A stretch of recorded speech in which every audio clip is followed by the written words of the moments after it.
Perkenalkan, nama saya Monica Marhelis dengan NIM L1A1191102 dari R002. Di sini saya akan menjelaskan materi tentang teknik pembibitan tanaman. Silakan ditonton, teman-teman.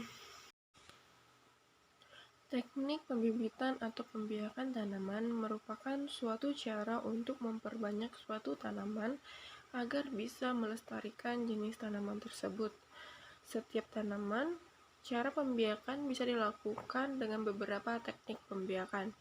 Untuk teknik dan cara pembibitan atau pembiakan bisa dilakukan dengan beberapa cara, yaitu yang pertama, secara generatif atau produksi generatif, dan yang kedua secara vegetatif. Untuk yang lebih detailnya tentang pembiakan tanaman akan saya jelaskan. Selanjutnya, jenis-jenis pembibitan dan pembiakan tanaman. Pembiakan tanaman secara generatif adalah perkembangan tanaman yang dilakukan dengan cara perkawinan atau seksual. Pembiakan atau pembibitan generatif bisa dilakukan dengan biji. Pembiakan dengan biji harus disiapkan dengan sebaiknya. Biji harus diperoleh dari tanaman induk yang sehat dan memiliki hasil yang baik. Biji yang sudah disiapkan harus disemai di polybag atau di bedengan. Media semai harus ditutup untuk melindungi bibit dari pengaruh lingkungan yang kurang baik untuk pertumbuhan bibit.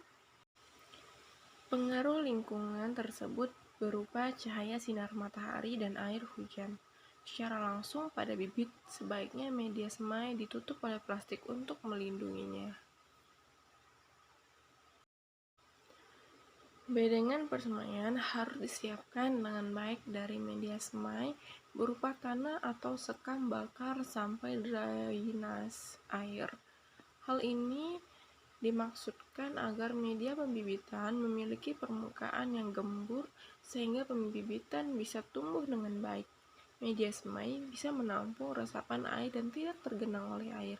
Setelah bibit tumbuh dengan baik dan siap dipindahkan ke lahan, maka penutupan media semai dapat dibuka secara bertahap. Dibuka sedikit demi sedikit agar bibit dapat beradaptasi dengan lingkungan. Adapun beberapa contoh dari tanaman yang dapat diperbanyak dengan pembiakan biji adalah seledri, kacang panjang, cabai. Selanjutnya, pembiakan tanaman secara vegetatif. Pembiakan atau pembibitan tanaman secara vegetatif adalah perkembangbiakan tanaman yang dilakukan dengan cara tanpa perkawinan atau aseksual. Pembiakan tanaman vegetatif bisa terjadi secara alami, tanpa campur tangan manusia dan buatan, atau dengan campur tangan manusia. Pembiakan vegetatif secara alami adalah pembiakan vegetatif secara alami, perkembangbiakan tanpa ada perawatan atau aseksual terjadi tanpa ada campur tangan manusia. Beberapa contoh tanaman atau tumbuhan yang perkembangbiakan vegetatif secara alami. Tunas contohnya adalah nanas, pisang, dan bambu. Spora contohnya lumut dan pakis, dan umbi lapis contohnya bawang bombay dan bawang putih. Pembiakan vegetatif secara buatan adalah perkembangbiakan yang dilakukan dengan buatan manusia melalui beberapa teknik untuk menghasilkan individu baru yang sama dengan karakteristik individu induknya. Karena pembiakan vegetatif bisa menghasilkan keturunan yang sama dengan induknya, sehingga hasil dan waktu tanam bisa dipersingkat dan menghasilkan tanaman yang baik.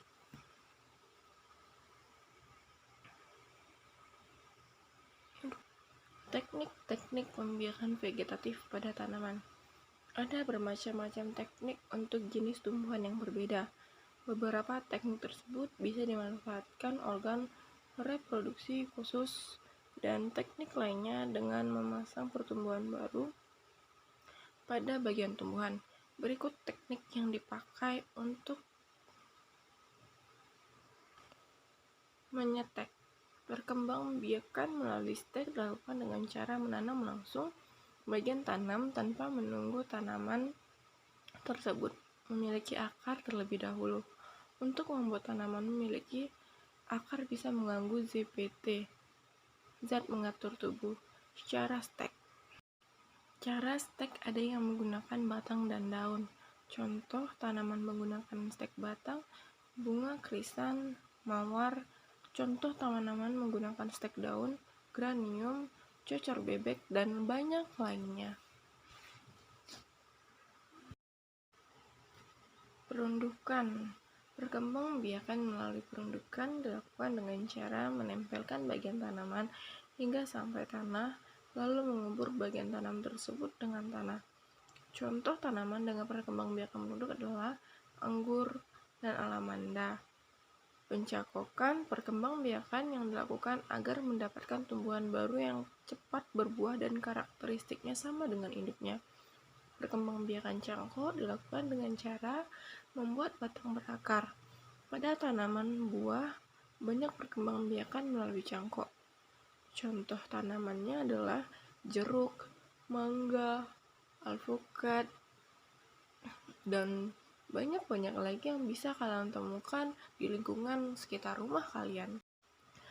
Penyambungan. Teknik menyambungkan adalah teknik mengembangbiakan dengan menggabungkan bawah batang dan batang atas dua tanaman yang sejenis yang sudah dipotong. Teknik ini memiliki tujuan untuk menggabungkan sifat-sifat unggul dari dua tanaman sejenis sehingga diperoleh satu tanaman yang memiliki sifat-sifat unggul. Teknik budidaya tanaman melalui pembibitan. Komponen teknik budidaya tanaman. Teknik budidaya merupakan salah satu aspek yang paling penting di dalam pertanian. Teknik budidaya memungkinkan pelaku pertanian memilih ataupun mengatur pertaniannya agar memperoleh hasil yang diharapkan. Teknis budidaya merupakan serangkai kegiatan yang harus dilakukan agar tanaman yang dibudidayakan dapat memberikan hasil yang maksimal. Adapun kegiatan-kegiatan yang dilakukan dalam teknik budidaya tanaman secara umum sebagai berikut. 1. Menyiapkan bahan tanaman. Bahan tanaman merupakan segala sesuatu yang digunakan sebagai bahan untuk ditumbuhkan menjadi tanaman yang pada akhirnya dapat diambil bagian-bagiannya sebagai panen atau hasil. Bahan tanam bisa berasal dari biji, benih, atau juga bisa berasal dari bagian tanam akar batang, daun, atau jaringan tanaman. Bahan tanam yang berasal dari benih ataupun bibit hendaknya adalah yang berkualitas, sehingga hasil yang didapatkan juga nantinya berkualitas. Benih berkualitas adalah benih yang berasal dari kualitas unggul yang memiliki kelebihan daripada benih yang varietas lainnya. Untuk bahan tanam berasal dari bibit, maka dipilih bibit dari tanaman induk yang berkualitas juga. Tanaman induk yang berkualitas memenuhi syarat-syarat berproduksi tinggi, hasil berkualitas baik, tanaman sehat, tidak terserang hama, umur optimum, dan sifat baiknya dapat diturunkan ke generasi selanjutnya. 2. Pengelolaan tanah. Pengelolaan tanah merupakan usaha agar tanah tempat media tumbuh tanaman dapat sesuai untuk syarat tumbuh tanaman sehingga pertumbuhan tanaman optimal dan dapat memberikan hasil yang maksimal. Secara umum, tujuan pengelolaan tanaman adalah memperbaiki sifat-sifat tanah, mengandalkan gulma, menambah bahan organik, meningkatkan infiltrasi air hujan, meningkatkan penyimpanan lengah tanah, meningkatkan ketersediaan hara, dan memperkecil aliran air limpasan. Pengelolaan tanah tergantung jenis tanaman yang akan ditanam. Untuk tanaman semusim, pengolahan tanah hanya dilakukan pada permukaan tanah dengan ketebalan 1-20 cm. Untuk tanaman tahunan, pengelolaan tanah bisa lebih dapat lagi, yaitu antara 60-100 cm. Yang ketiga, penanaman. Bahan tanam dapat langsung ditanam di lahan atau dapat juga disemaikan terlebih dahulu. Tanaman dengan biji kecil memiliki resiko untuk tidak tumbuh atau tumbuh dan tidak serentak ketika langsung ditanam di lahan. Oleh karena itu, hendaknya tanaman dengan asal bahan tanam biji disemaikan terlebih dahulu sebelum ditanam di lahan. Pada tanaman tahunan, benih disemai terlebih dahulu, dilanjutkan dengan pembibitan, dan ketika berusia 1-2 tahun, baru tanaman ditanam di lapangan. Dan selanjutnya, yang keempat, pemeliharaan tanaman. Pemeliharaan tanaman merupakan aspek yang sangat menentukan hasil tanaman yang dibudidayakan. Pemeliharaan tanaman meliputi yang pertama, pemupukan. Pemupukan merupakan usaha untuk memberikan unsur-unsur hara yang dibutuhkan tanaman. Selain itu, pemupukan merupakan usaha untuk memperbaiki sifat kimia, fisika, dan juga kimia tanah. Dengan tercukupinya hara bagi tanaman, tanaman akan mampu melaksanakan metabolismenya dengan optimal, sehingga pertumbuhan, perkembangan, dan hasil juga optimal tentunya. Dan yang kedua, pengairan. Air memiliki fungsi yang sangat vital bagi pertumbuhan dan perkembangan tanaman.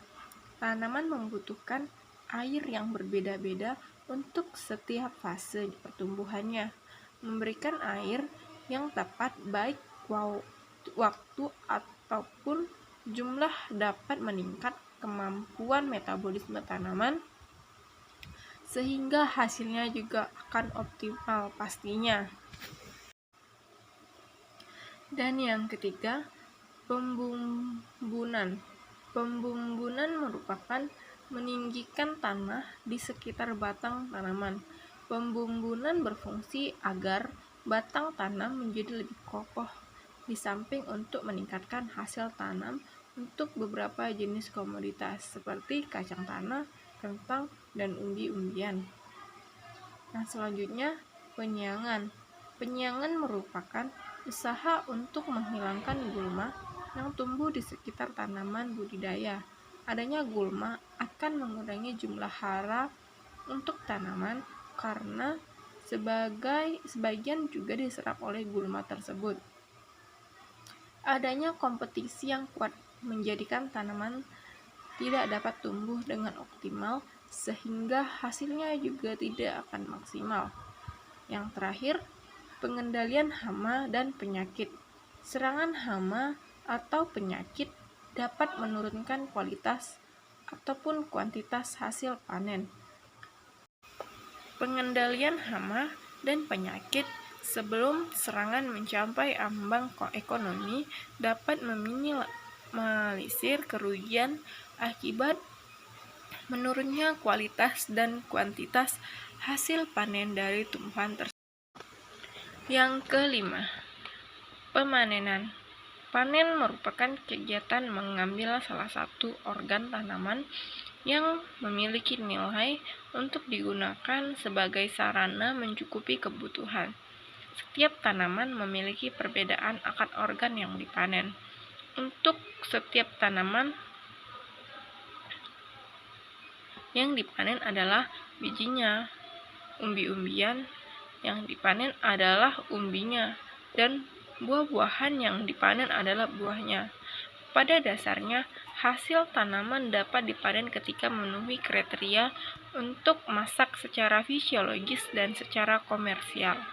Yang keenam, Pasca panen, setelah bagian tanaman dipanen, tidak semua yang dipanen langsung dipakai atau dimanfaatkan. Ketika stok masih banyak, maka hasil tanam yang baru saja dipanen akan disimpan terlebih dahulu. Metode penyimpanan yang benar sangat menentukan kualitas hasil pemanenan.